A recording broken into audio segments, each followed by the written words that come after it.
네, 안녕하세요. 토트쌤입니다. 오늘은 어저께 나사가 공개한 제임스 웹 스페이스 텔레스코프의 첫 번째 이미지들, 사진들에 대해서 한번 간단하게 리뷰해보는 그런 시간을 가지도록 하겠습니다. 마침 제가 이 일반 상대론에 대해서 강의를 하고 있기 때문에 그것과 더불어 여러분들이 이 제임스 웹 우주 만환경의 사진들의 의미를 간단히 한번 살펴보면은 훨씬 더 좋을 것 같습니다. 네, 그럼 바로 한번 시작해 보도록 하겠습니다.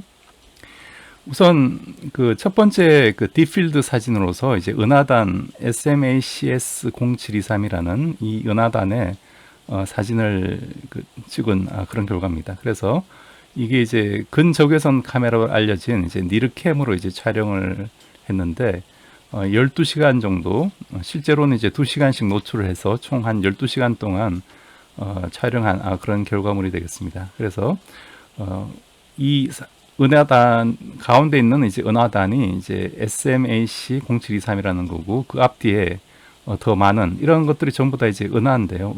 은하가 있고 뭐 별이 있고, 그런데 이런 것들이 이제 막 섞여 있는 거죠. 그런데 이 사이즈가 이제 아주 좁쌀만한 그런 사이즈라서 이걸 우리가 딥필드라고 얘기를 합니다. 그래서 우리가 굉장히 좁쌀만한 이 앵글 안에 보니까 이렇게 무수히 많은 이제 은하와 은하단, 별들이 들어있다라고 이제 볼 수가 있고요.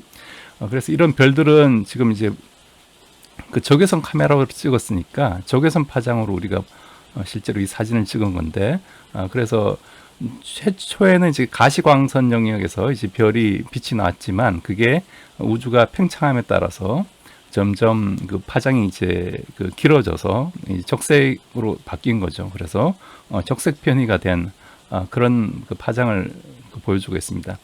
그런데 이제 이런 제임스 웹 우주 만환경에서는 이 적색 편의가 된 이 적외선을 찍을 수가 있는데, 그 중에 또 니스펙이라는 게 있어가지고 이런 마이크로 셔터 어레이로 48개의 어떤 개별 은하를 동시에 이제 관찰할 수도 있다고 합니다. 그래서 최초의 어떤 별의 경우, 즉 여기서 가장 오래된 별의 경우는 한 131억 년 정도 전에 이제 별빛을 우리가 이제 관찰하고 있다라고 이제 볼 수가 있고요. 그리고 이런 회절 스파이크가 보이는 이유는 이것들이 이제 뒤에서 말씀드리겠지만 이 제임스 웹 우주 만환경 자체의 어떤 그런 미러 이제 반사경이죠. 우주 렌즈가 이제 반사경으로 이제 구성되어 있는데 그 구조의 이제 긴한 거라고 볼 수가 있겠습니다. 네, 이런 스파이크 패턴이 생기는 이유는 크게는 이제 이런 렌즈와 관련된 디프렉션 효과 때문인데요. 우리가 어떤 이런 이미지가 있을 때 렌즈를 통과하고 나서 여기 이제 포컬 플레인에 이제 상이 맺히게 되죠. 그러면은 이 렌즈의 어떤 형태에 따라서 어떤 디프렉션, 렌즈의 모양 혹은 여기 조리개의 모양에 따라서 이게 디프렉션 된 효과가 같이 이 상에 미치게 됩니다. 그런 효과라고 보시면 되고, 그래서 크게는 이제 이런 미러의 영향, 미러 인플루언스가 있고, 즉 반사경, 지금 반사형 렌즈인데 반사경의 모양이 어떤 거냐에 따라서 이게 이런 디프렉션 패턴이 달라지게 됩니다. 지금 제임스 웹 텔레스코프 같은 경우에는 이런 육각형을 기본으로 이제 하고 있기 때문에 이런 형태의 이제 디프렉션 패턴을 나타내고 있고, 여기에다가 이제 이런 스트러트 효과, 스트러트라는 게 지지대인데 이 반사경을 이렇게 지지해주고 있는 어떤 그런 지지대가 있겠죠. 그 지지대에 또 쉐입이 같이 들어가서 이런 이제 또 효과를 준다고 합니다. 그래서 이렇게 이제 비스듬히 이렇게 생긴 효과가 있어서 요 두 개가 이제 합쳐져서 이런 이런 스파이크 패턴이 이제 나타난다. 그렇게 여러분들이 이해하시면 되고, 요건 이전에 이제 허블 텔레스코프의 경우에는 이런 스파이크 패턴이 나타난다. 이렇게 이해를 하시면 되겠습니다. 그래서 이런 형태의 이제 스파이크 패턴이 바로 이제 렌즈 반사경의 어떤 모양에 의해서 이제 결정이 된 그런 스파이크 패턴이라는 걸 일단 주의를 하시고요. 그래서 여기 왼쪽 그림은 이제 미리 필터를 써서, 이거는 이제 일종의 중적외선 영역이고, 그 다음에 니르캠은 이제 근적외선이 됩니다. 그래서 이쪽이 이제 파장이 더 긴 빛이고 이 파장이 짧은 적외선이라고 보시면 됩니다. 그래서 파장이 길수록 어떤 적외선의 성질이 강하기 때문에 그래서 이 중적외선으로 본 이쪽 영상이 이쪽보다 더 이제 잘 보이게 되는 레졸루션이 좋아지는 그런 효과를 보이게 됩니다. 그래서 이쪽은 이제 스파이크 패턴도 좀 줄어들고 그 다음에 그 은하와 별이 조금 더 이제 새롭게 잘 보이게 되는 그런 원리가 되는 거죠. 그래서 이런 그 미리 이미지는 별의 형성과 궁극적으로 이제 생명 자체의 어떤 주요 성분인 먼지가 있는 곳에 이런 색상과 하이라이트를 이제 제공한다고 알려져 있습니다. 그래서 이런 그 청색 은하 같은 경우에는 이제 별은 포함하지만 먼지는 거의 없는 경우고, 이렇게 붉은 경우는 이제 두꺼운 먼지층에 쌓여 있다고 볼 수가 있고요. 그 다음에 녹색 은하, 이 녹색에 가까운 것들은 녹색에 가까운 이런 은하들은 이제 탄화수소 및 이제 기타 화합물로 채워져 있다고 이제 우리가 분석을 할 수가 있습니다. 그래서 이런 그림을 통해 가지고, 이런 사진을 통해 가지고 이제 앞으로 이제 은하가 어떻게 성장하고 병합되고 또 이렇게 소멸될지를 이제 연구하는 그런 연구의 계기가 이제 될 수 있을 것 같고요. 그래서 이런 제임스 웹 텔레스코프에서 아까 12시간, 즉 반나절 정도로 이제 촬영한 영상인데, 실제로는 한 2시간 정도 길이의 어떤 다중 노출을 통해서 촬영을 했다고 이제 볼 수가 있습니다. 그래서 이 가운데에 있는 여기 이제 약간 이렇게 원주 같은 이런 이미지들이 이런 은하단의 어떤 중력 렌즈 효과 때문에 생긴 거라고 볼 수가 있고, 이 중력 렌즈 효과 때문에 그 더 뒤에 있는 이런 먼 별도 훨씬 더 이제 밝게 보인다. 그래서 보시면 11.3 빌리언 year, 그래서 약 한 11억 년, 110억 년 이전의 그 빛을 우리가 볼 수 있다는 거죠. 그래서 굉장히 이제 초기 우주의 어떤 빛을 우리가 이 딥필드 이미지를 통해서 얻을 수가 있고, 그걸 볼 수 있는 이유도 바로 이런 중력 렌즈 효과 때문에 그렇다라고 이제 볼 수가 있겠습니다. 네, 그럼 중력 렌즈 효과가 뭔지를 우선 하기 전에 니르캠이라는, 예를 들어 우리가 이런 적외선 사진을 지금 여러 장을 찍어서 이제 합성을 한 건데요. 이 이미지들이 한 장의 어떤 사진이 아니라 하나, 둘, 셋, 넷 이렇게 4장의 어떤 사진을 같이 찍어서 각각의 어떤 필터를 통해 가지고 색깔을 집어넣고 이제 합성을 한 거라고 보시면 됩니다. 그 각각의 필터가 여기 나와 있는 거고요. 이제 각각의 어떤 파장대에 따라서 필터 이름이 이렇게 정해졌죠. 예를 들어 F150이라고 하면 이제 1.5 마이크론 파장이 1500 나노미터의 어떤 파장을 얘기를 하고 있고요. 그때 이제 필터를 얘기를 하고 있고, 그 필터가 여러분들이 이 이미지에서 보시면은 여기 필터가 이제 다 나와 있죠. 그래서 이 필터를 통해 가지고 우리가 어떤 파장의 적외선 파장의 사진을 찍은지를 알 수가 있습니다. 그런 식으로 해서 이걸 이제 사진을 이제 합성을 했다고 이제 보시면 되고요. 그래서 이쪽 지금 이게 이제 적외선 그 필터의 어떤 그 성능 스펙을 나타내는 그 그래프고, 여기서는 이제 이런 그 적외선 필터를 통해서 우리가 어느 정도 그 대역의 어떤 이런 적외선을 이제 사진을 찍을 수 있는지를 이제 보여주고 있습니다. 그래서 우리가 가시광선이라고 알려진 그것들은 이제 요 적외선보다, 여기 지금 파장이 마이크론이니까 요보다 훨씬 안쪽이죠. 안쪽. 여기서 이제 380 나노에서 한 700 나노 정도가 이제 가시광선 파장이니까 요 1마이크론 안쪽에 가시광선이고, 적외선은 그보다 이제 파장이 훨씬 더 이제 긴 경우인데, 또 파장이 길면 길수록 훨씬 이제 투과이력이 좋기 때문에 초기 우주를 관찰하는 데는 훨씬 더 적합하다. 이제 그렇게 볼 수가 있겠습니다.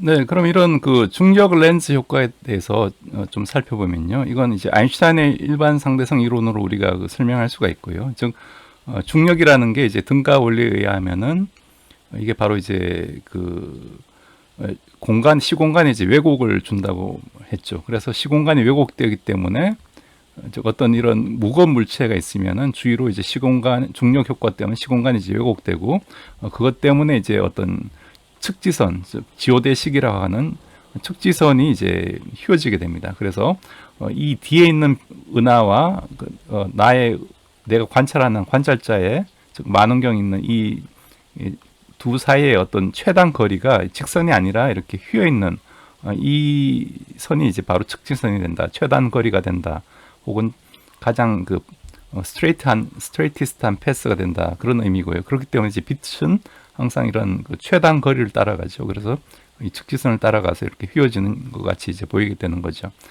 그래서 그런 효과가 바로 이런 그 렌즈가 가운데 있어서 이 렌즈 때문에 빛이 꺾이는 그런 효과, 이제 그 유사하다 해서 이걸 우리가 중력 렌즈, 그래비테이셔널 렌즈라고 이제 부르고 있습니다.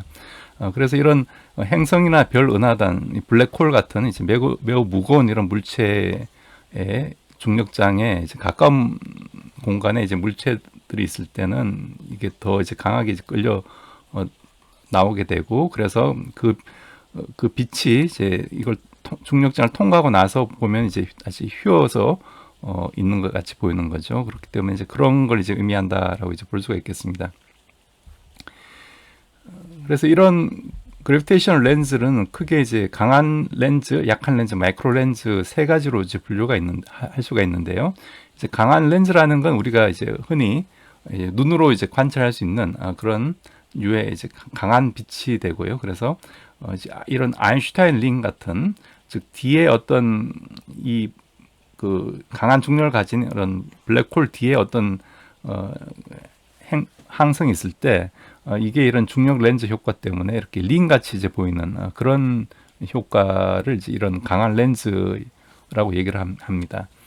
그 다음에 약한 렌즈라는 건 이제 우리가 눈으로는 이제 판단할 수 없지만 어떤 특별한 기술을 통해 가지고 이 과정을 우리가 분석할 수 있다면 이건 약한 렌즈에 해당하고, 마이크로 렌즈라는 건 이제 별이, 그러니까 다른 별이나 혹은 또 더 멀리 있는 물체를 지나갈 때 즉 여기 있는 빛이 그 이런 중력이 큰 물체를 지나갈 때 또 살짝 이렇게 꺾일 수가 있죠. 꺾일 수가 있는데 이게 어떤 빛의 단지 어떤 패스에 관련되는 게 아니라 빛의 어떤 세기에, 즉 빛의 강도에 관련되는 그런 경우를 우리가 이제 마이크로 렌즈라고 얘기를 합니다. 그래서 행성도 사실 이런 마이크로 렌즈의 역할을 할 수 있다라고 알려져 있고요. 그래서 이 강한 렌즈, 약한 렌즈, 마이크로 렌즈에 대해서는 제가 나중에 일반 상대로는 어느 정도 이제 하고 나서 이제 그때 다시 한번 다뤄보는 그런 시간을 가지도록 하겠습니다.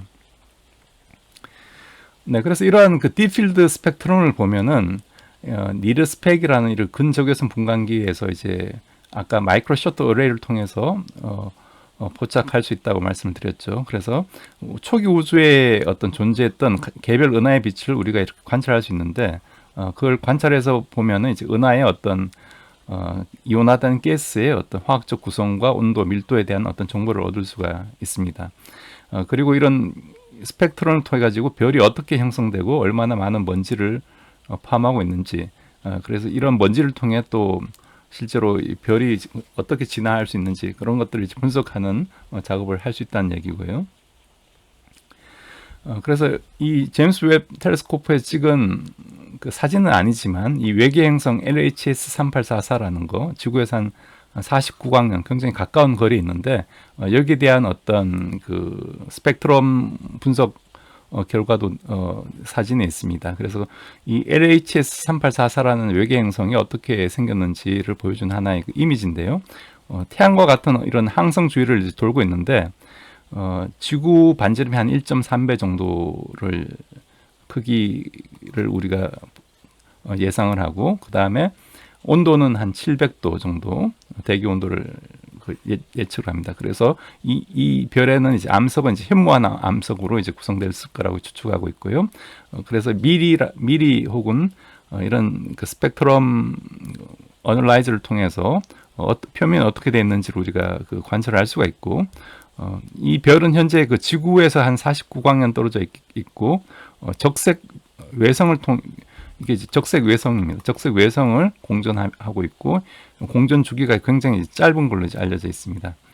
네, 그리고 또 하나 특이점이 이제 이런 그 외계 행성, 즉 와스프 96b라는 이 외계 행성이 어떤 리시스라는 이 근적외선 분광기를 통해 가지고 투과 스펙트럼을 보니까 이게 지금 투과 스펙트럼인데 이쪽이 이제 파장이고요. 파장이고 이쪽이 이제 amount of light blocked, 즉 투과하지 못한 어떤 빛의 양을 얘기하고 있습니다. 즉 여기 1 마이크론 이상이니까 이쪽이 적외선 영역이라고 보시면 되고 그래서 이게 투과하지 못한 자리가 있는 위치가 그러니까 물이 있으면은 이 물의 적외선이 흡수하는 그 스펙트럼과 이제 동일하기 때문에 이 행성의 대기에는 이제 물이 있을 거다, 즉 수증기가 있을 거다라고 우리가 예상을 하고 있고요. 그래서 근데 이전 관측보다 요 블로킹 되는 요 높이가 이제 낮아져 있기 때문에 그걸 통해 가지고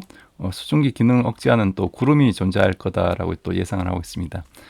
그래서 이 와스프 96이라는 거는 이제 지구로부터 한 1150광년 정도 이제 떨어진 피닉스 별자리에서 이제 태양과 같은 별을 도는 어떤 여기 어떤 항성이 있으면 항성 주위를 도는 하나의 뜨거운 가스 거대 외 행성이라고 이제 볼 수가 있고요. 그렇지만 이 행성에서 현재 이제 이런 물의 존재를 예측하고 있기 때문에 생명의 존재도 있을 수 있는지 이제 그런 것들은 앞으로 이제 추가적으로 어떤 들여다봐야 될 그런 연구 아이템이 될 수가 있을 것 같습니다. 네, 그리고 이제 스테판 스퀸텟이라는 유명한 이제 이런 어떤 은하단이 있는데 은하들로 이렇게 구성되어 있죠. 그래서 이 이미지의 어떤 사진의 간격이 이제 37만 광년이 됩니다. 37만 광년이 되고 거리는 페가수스 별자리에서 한 2억 9천만 광년 정도 현재 지구에서 떨어져 있고요. 그래서 이 스테판 스퀸텟은 5개 은하로 이루어져 있는데 힉슨 컴팩트 그룹, 즉 HCG92로 이제 알려져 있습니다. 그래서 5 은하이기 때문에 이제 퀸텟 하나, 둘, 셋, 넷, 5 이런 식으로 지금 5개 이제 은하로 이제 구성되어 있고 가장 5번째 이제 왼쪽 은하가 이제 NGC 7320이라고 이제 불리고 있습니다. 이 은하는 지구에서 이제 가장 또 가까운 4천만 광년 이제 떨어져 있다고 봅니다. 그래서 지금 이게 스케일이 37만 광년이기 때문에 굉장히 좀 가까이 보이지만 이게 지금 가장 먼 거는 2억 9천만 광년이 떨어져 있고 가까운 것은 한 4천만 광년이 떨어져 있기 때문에 스케일이 상당히 이제 크다, 이제 그렇게 볼 수가 있겠습니다. 즉 우리가 같은 부분을 보는 거죠. 요 거리가 꼭 이제 37만 광년이 아니라 이게 지구에서 바라보면 이쪽이 이제 가까운 부분에 있고 이쪽은 이제 멀리 있다, 이제 그런 의미로 여러분들이 이 그림을 이해하시면 될 것 같습니다. 그래서 가장 위에 있는 별은 NGC 7319라는 이 은하 핵이 있는데 요게 태양 질량이 한 2,400만 배가 되는 초거대 이제 블랙홀을 가지고 있다고 합니다. 그래서 가장 이제 밝게 빛나고 있고 여기서 방출되는 이제 빛의 에너지가 태양이 한 400억 개가 되는 그런 빛의 밝기라고 얘기를 하고 있습니다. 그래서 이런 은하들이 모여 있는 이런 은하끼리 서로 이렇게 상호작용을 하겠죠. 이런 상호작용까지 제임스 웹 텔레스코프로 이제 앞으로 관찰하겠다, 이제 그런 의미로 볼 수가 있을 것 같고 이런 스테판 스퀸텟의 이 미리라는 요 만원경으로 우리가 MRS, 즉 미디엄 레졸루션 스펙트로미터로 이제 아까 이 활성 은하 핵을 자세하게 연구를 했다고 하고요. 그래서 여기 사용되는 분광기 조합이 이제 IFU 통합 필드 단위를 이제 특징으로 하고 있다고 합니다. 그래서 이런 은하의 핵의 어떤 스펙트럼 특징에 대한 이미지 모음을 이렇게 제공하고 있다라고 얘기를 하고 있습니다. 이런 은하 핵에서, 즉 아까 이런 퀘이사가 있는 은하 핵에서 발생되는 그런 스펙트럼도 같이 이제 연구를 하고 있고, 이런 걸 통해 가지고 IFU를 통해 공간 구조를 측정하고 이 구조의 어떤 변화 속도 같은 걸 결정을 한다, 그렇게 얘기를 하고 있습니다. 그 다음에 또 이제 용골성운이라는 게 있는데, 이 용골성운의 이제 우주절벽, 이게 마치 이게 하나의 절벽까지 생겼죠. 그래서 우주절벽이라고 하는 거대한 가스 공동이라는 게 이제 가운데가 뻥 뚫렸다는 얘기니까 이런 별들이 있는 부분은 이 성운이 이제 없어진 부분이죠. 그래서 이런 부분이 이제 초기 별들이 이렇게 생겨나는 그런 부분이 되겠습니다. 그래서 니르캠을 통해 가지고 이전에는 볼 수 없었던 이제 뭐 수백 개의 별과 수많은 이제 배경 은하를 이제 관찰할 수 있었다. 그리고 이런 것들을 통해 가지고 뭐 거대한 제트와 유출의 어떤 별의 근원을 우리가 밝힐 수가 있다라고 이제 얘기를 하고 있습니다. 지구로부터 거리는 약 한 7,600광년 정도 이제 떨어진 용골 성운이 되겠습니다. 카리나 네뷸라라고 얘기를 하고요.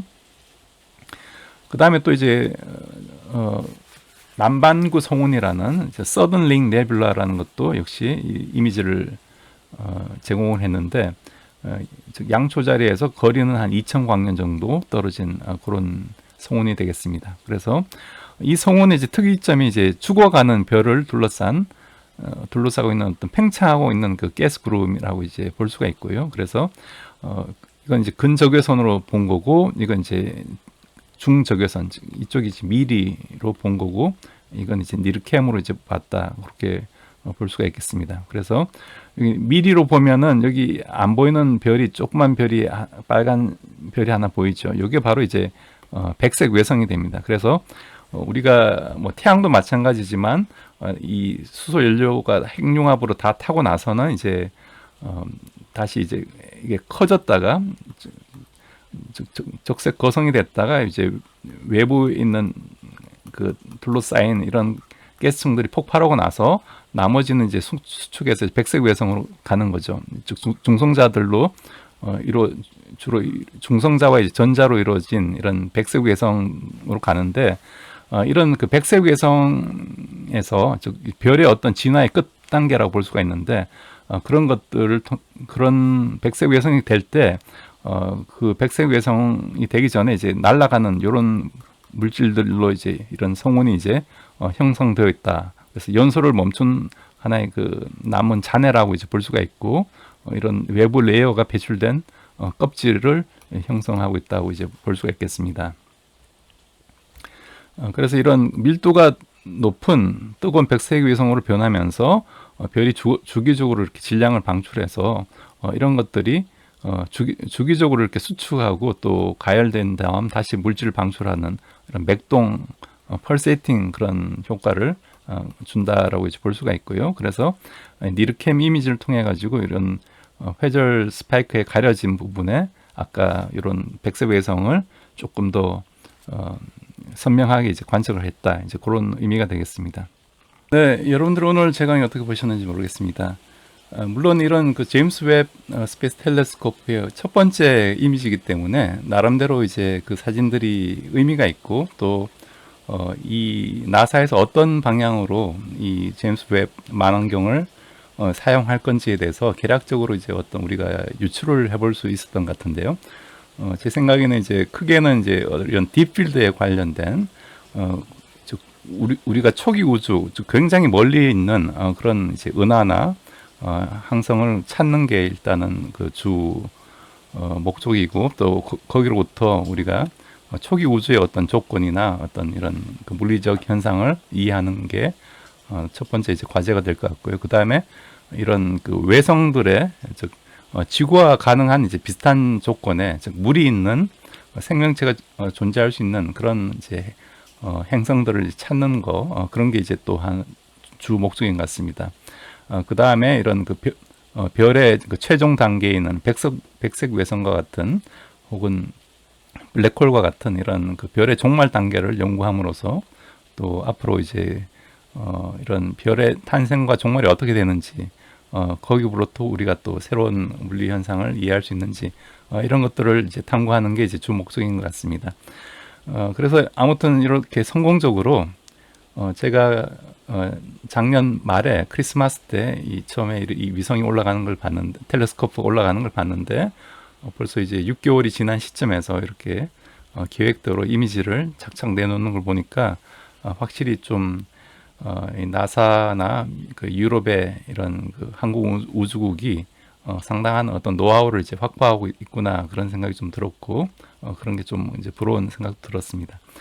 네, 그럼 오늘도 여러분들 시청해주셔서 감사드리고 제가 영상을 좀 급하게 준비하느라 조금 이제 부족한 점도 있지만 그걸 좀 양해해 주시고 앞으로 제 강의도 더 많이 관심을 가지고 사랑해 주셨으면 좋을 것 같습니다. 네, 그럼 즐거운 한 주 되시기 바라겠습니다. 감사합니다.